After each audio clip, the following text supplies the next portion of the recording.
Bonjour peuple de Dieu, nous sommes une fois de plus devant vous pour partager de la part du Seigneur un message opportun, un message d'espoir, un message de foi, un message qui pourrait vous ramener de la mort à la vie, de l'attitude d'incertitude, l'attitude de peur, à l'attitude de la foi en Dieu, le Dieu qui est souverain, le Dieu qui a encore le contrôle des affaires du monde, le monde qu'il a créé de ses propres mains par sa parole, ce monde qu'il a créé, après l'avoir créé, l'a observé et a dit tout est bon, il a dit que ce bon, il a vu que sa création reflétait la beauté et la grandeur de Dieu.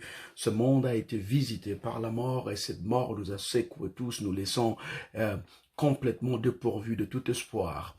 Mais cet espoir que nous avions perdu n'a pas laissé Dieu indifférent de nos infirmités, de nos afflictions et même de la mort qui nous a visités. Dieu a une parole pour son peuple, Dieu a un message qui veut nous donner, un message de réconfort, un message d'espoir, un message que malgré que la mort nous a visités, la résurrection est possible, l'espoir est possible pour ceux qui sont dans le Seigneur. Voici le message que j'aimerais partager avec vous, un message de ces 10 branches qui pourra vous rappeler de la réalité extraordinaire que le peuple de Dieu a expérimenté en ce jour, il y a plus de 2000 ans, quand ils étaient secoués par la mort de leur maître, ils étaient laissés secoués par le fait que c'est lui qui marchait avec eux, c'est lui qui était la source de leur espérance et la source de leur vie, venait d'être tué le vendredi passé, et ils sont là dépourvus de tout espoir, enfermés dans leur maison, ne sachant où aller, ne connaissant même pas quel sera l'avenir du peuple de Dieu, l'avenir de ce peuple qu'il a laissé, l'avenir de la famille de foi qu'il a laissé, cette église ou ce mouvement spirituel qui était encore naissant et qui ne savait pas comment ils vont s'en sortir après la mort de leur maître. Mais le dimanche est arrivé, les dimanches qui apportaient l'espérance et la foi que c'était pas la fin. C'était un processus de Dieu pour amener l'explosion de la foi qui a commencé avec un petit groupe de gens. Il y a un texte que le Seigneur m'a donné, un texte qui m'a fortifié personnellement, spécialement dans le cas présent que nous traversons. Le monde est visité par la mort. Et la mort qui visite le monde n'a laissé aucune personne indifférente. La mort nous a tous frappés, a frappé les riches comme le pauvre, a frappé les grandes puissances de ce monde, comme les petites puissances de ce monde. Nous avons tous été frappés de manière profonde par cette mort causée par cette maladie. Mais au travers de cette peur qui vient avec la mort et l'incertitude, le Seigneur m'a donné ce passage. C'est un passage qui est dans le livre ou l'épître aux Romains, chapitre 8, verset 11, je vais lire au nom du Seigneur. Et là, c'est le message d'espoir que l'apôtre Paul donne au peuple de Dieu, à l'église de Rome. Un passage qui veut nous amener au-delà de l'emprisonnement, de la peur et de la mort. Un passage qui veut révolutionner notre foi, savoir que la mort n'est pas la fin, mais la vie, c'est une question de causation. Dieu est en mesure de causer la vie, même là où la mort a visité. Paul dit au peuple de Dieu, et si l'esprit de celui qui a ressuscité Jésus-Christ d'entre les morts habite en vous, celui qui a ressuscité Christ d'entre les morts rendra aussi la vie à vos corps mortels par son esprit qui habite en vous. Je relis ce message profond, ce texte profond de la part de Paul. Je sens même comment cela devrait révolutionner votre foi en cette saison de crise. Si l'esprit de celui qui a ressuscité Jésus d'entre les morts habite en vous, Le conditionnel ici dans ce texte devient extrêmement important parce que la causation de la vie n'est pas donnée à tout le monde. Le texte commence par ces conditionnels qui nous amènent à nous interroger, est-ce que je suis de ceux-là qui ont cet esprit? Si l'esprit de celui qui a ressuscité Jésus d'entre les morts habite en vous, c'est lui qui a ressuscité Christ d'entre les morts rendra aussi la vie à vos corps mortels par son esprit qui habite en vous. Je sais que, comme je l'ai dit tantôt, la mort nous a visités. Vous suivez ce message très certainement dans votre chambre. C'est un dimanche, pas comme les autres. Vous êtes dans votre chambre, isolé, confiné, frappé par la peur. Nous ne savons plus saluer nos amis comme nous le faisions avant. Un dimanche comme celui-ci aurait été une célébration de grande échelle partout dans le monde, mais nous sommes dans une situation de confinement, une situation de peur, une situation de secousse spirituelle et physique dans le monde. Nous sommes dans une situation de peur, peur collective, peur de la mort, peur de l'avenir. Mais la mort n'est pas la fin. Et si Christ, comme nous rappelons de ce qui se passe en ce jour, la célébration qui marque ce temps dans le calendrier de l'Église, Christ est mort. Mais sa mort n'a été que le premier fruit de ce que Dieu veut donner à son peuple. Il est venu pour que nous ayons la vie et que nous l'ayons en abondance. Il est venu pour introduire la restauration de l'humanité par sa propre vie. Ce qui a été perdu en Éden sera retrouvé dans cet acte de Christ sur Golgotha. Christ revenu est venu sur la terre pour parfaire ce que l'homme a détruit. La mort est venue par la chute de l'homme, la mort est venue par la désobéissance de l'homme, et la vie revient au monde par la foi en Jésus-Christ au travers de la mort de cet innocent, ce Fils unique de Dieu qui a accepté de mourir à notre place comme substitut. Au lieu que nous soyons frappés par la mort, Christ prend la mort sur lui-même pour nous donner la vie pleine, abondante. C'est l'histoire de notre célébration, l'histoire de la vie. La Pâque était une célébration de la vie et de la délivrance qu'Israël a retrouvée au travers de Dieu. Dieu leur a délivré de l'emprise du mal, de l'emprise de l'esclavage en Égypte, et leur a donné leur identité, la vie telle que Dieu l'avait entendue pour son peuple. Ils ne sont plus esclaves. Ils ne sont plus de son nom, ils ne sont plus de gens sans destinée, sans avenir. Ils ne sont plus de gens qui vivent avec la peur atroce qui accable leur vie et qui ne savent pas comment le lendemain sera. Une nuit, la nuit où la mort a visité l'Égypte, Dieu leur a donné une opportunité pour recevoir la vie.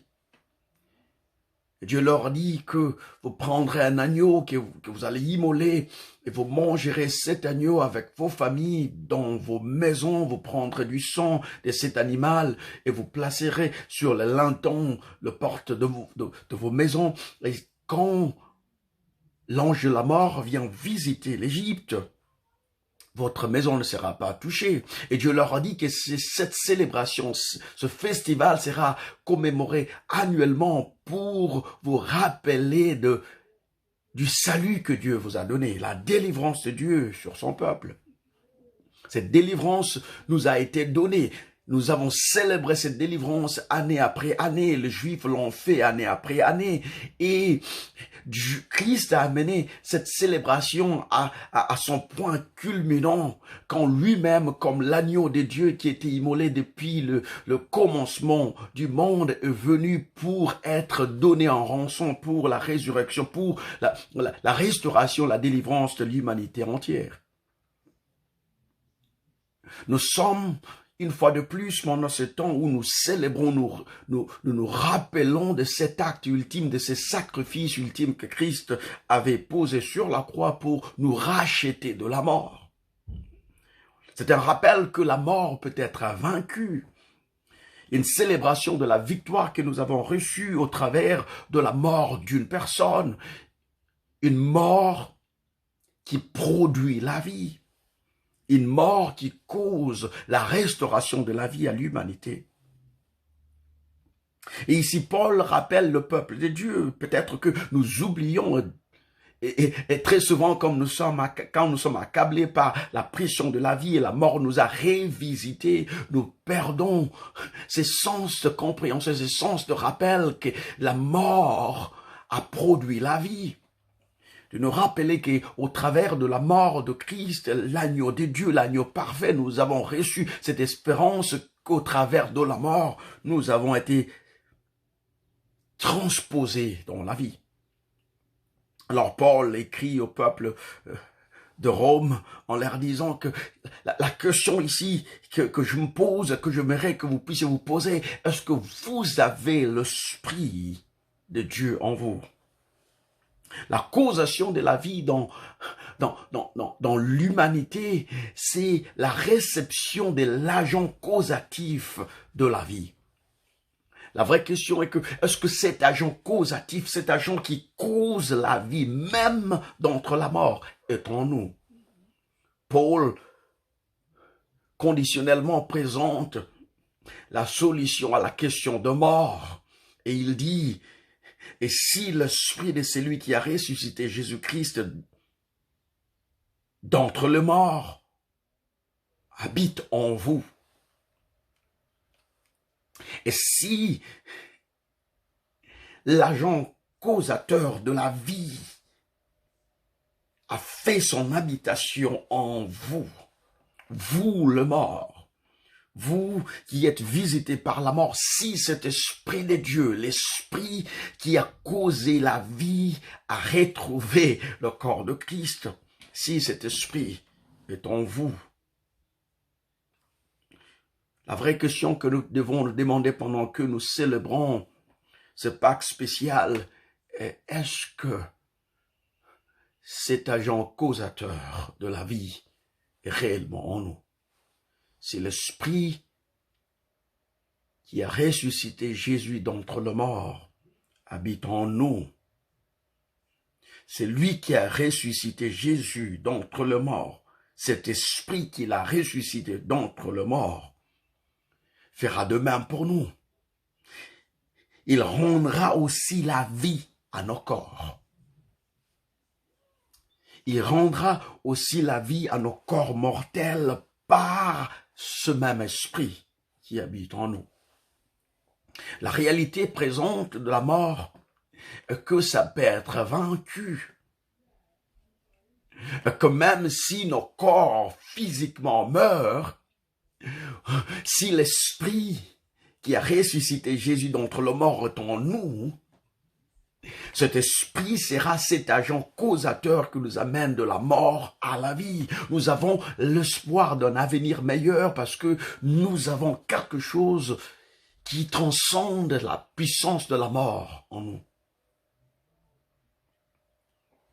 La résurrection se définit simplement comme, en grec, ce mot résurrection, dans le grec, c'est le mot anastasis, qui veut dire seulement se lever, se dresser, se relever, se remettre en vie, en forme.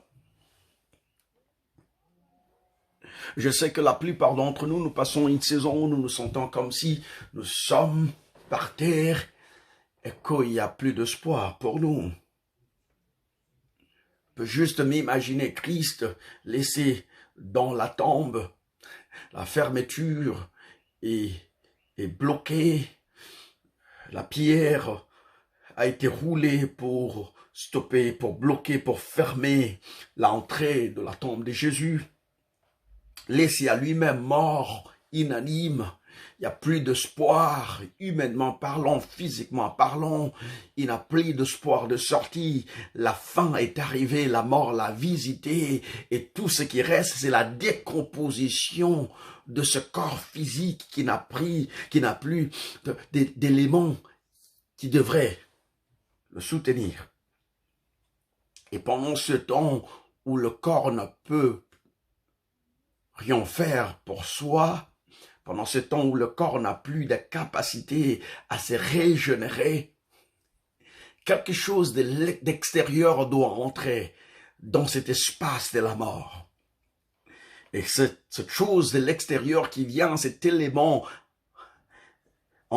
qui entre dans la tombe de Jésus, c'est ce que Paul décrit ici comme l'esprit. L'esprit qui a visité l'endroit de la mort. L'Esprit de Dieu a visité la demeure de mort. L'Esprit de Dieu a visité le sous-sol, la tombe, a visité la mort même. L'Esprit de Dieu est entré dans ces corps inanimés, ces corps qui n'ont plus de capacité à se régénérer. Et cet Esprit l'a vivifié. Cet esprit a permis à ce que ce corps inerte, ce corps inanime, ce corps dressé, ce corps rallongé par terre, ce corps confiné dans un espace où il n'y a plus de vie, à reprendre sa forme, à se redresser, à se relever, à être une fois de plus actif, à sortir de son confinement et à revivre comme si de rien n'était. Ma prière pendant ce temps et en ce jour spécialement de célébration des résurrections, que vous serez réanimés, vous serez relevés, vous serez redressés, vous serez remis en forme.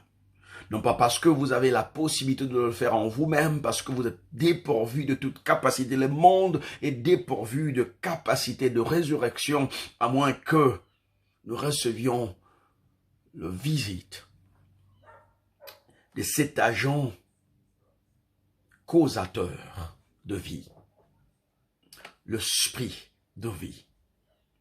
Ma prière est que cet esprit de vie puisse nous visiter une fois de plus, puisse visiter l'humanité, puisse visiter son Église, puisse visiter le peuple qui est meurtri et en confinement, sous menace de mort, que l'esprit de vie, l'esprit de Christ, l'esprit de Dieu nous visite une fois de plus.